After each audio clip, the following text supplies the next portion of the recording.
What's up everyone, Astrologator here. Welcome back. Today is part 2 of our journey into using deep listening to learn about contrast in music. If you missed the first part, I'll put a link right up here, or up here, for you to click on and watch. Each part feeds in the next and builds your understanding of what contrast in music is, so I highly recommend watching it. We're learning how contrast helps create atmosphere, defines sections, and helps drive the emotional component of a song. So today, we're talking about melodic contrast. We're going to talk about how it's different from rhythmic contrast, when songs use different melodies, and of course, when they revisit the same ones. And at the end, I'm going to play the song in its entirety so you can hear everything in full context. So put some headphones on, and let's dive into the mix. Let's jump in and start talking about the difference between rhythmic contrast and melodic contrast. For rhythm, you should think about it in terms of beats. Let's say we have a rhythm that goes 1, 2, 3, 1, 2, 3. It's based on the number of beats and when they're being played that determines our rhythm. It's not taking into account what note is being played on those beats, just the beat themselves. So if you remember the guitar part from part 1, you remember I was talking about the number of notes being played and when they are being played, not the specific notes. That's where melody comes in. For melodic contrast, this is the specific note or sequence of notes being played and the frequency ranges, and then how fast or slow they're being played. Let's listen to that guitar riff from part 1 again.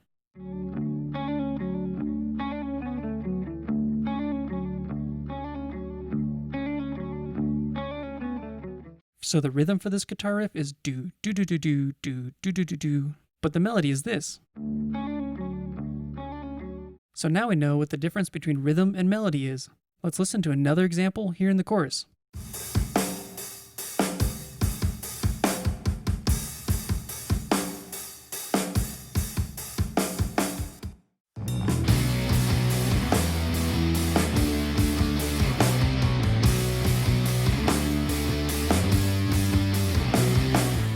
The drums are playing the specific rhythm while the guitars and bass are playing the melody. But when does contrast come into play? Melodic contrast is how the melodies change between sections. If the verse melody and the chorus melody were the exact same, it would seem stagnant and not take the listener anywhere. That's why sections want to be distinct with different rhythms and melodies. Let's listen to how the vocal melody changes between verse 1 and chorus 1. Embrace for the coming days. But heed this warning tonight. Fear me and tear down. It's temporary. If it had the same melody for both sections, it wouldn't be as exciting, it wouldn't have any flow, and it wouldn't tell the listener what section of the song they were listening to. But we don't want to just change the melody, we also want to change the frequency range that the melody is playing in. And typically, the chorus is where the frequency range actually moves up. You want to give that feeling of rising into the chorus and then falling back into the verse. So we use melodies, frequency ranges, and even chord changes to make them distinct. Let's listen to how the frequency range changes. But heed this warning tonight. Fear me and tear down. It's temporary. See me follow. By changing the melodies, it keeps the song moving and engaging, and you don't only need vocals to do that. Let's listen to the chorus going into the bridge.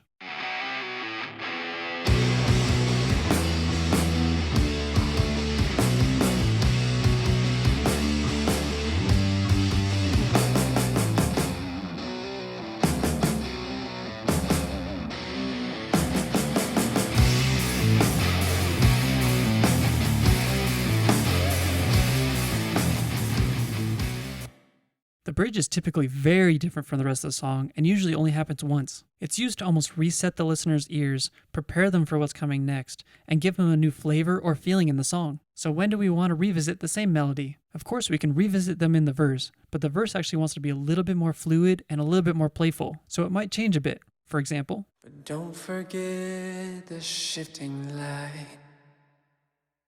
Dig deep and try to swim. These legs push, but I sink again. when we really want to revisit a melody, it's usually in a pre-chorus or in a chorus. You want to let the listener know almost subconsciously where in the song they are, so they can sing along or hum along with the chorus. A pre-chorus typically has the same melody every time it's played, but the lyrics might change each time. And of course, the chorus has the exact same melody and most often the exact same lyrics. I don't have a pre-chorus in the song to give you an example, but let's listen to all three choruses in a row. Fear me and tear it down. It's temporary. Fear me and tear it down. It's temporary. Hear me stand tall. It's temporary. You can hear how each one has the same melody, they're in the same frequency range, but the third one actually has different lyrics. Tell me about some songs that come to your mind when you think about melodic contrast. I would love to listen to them.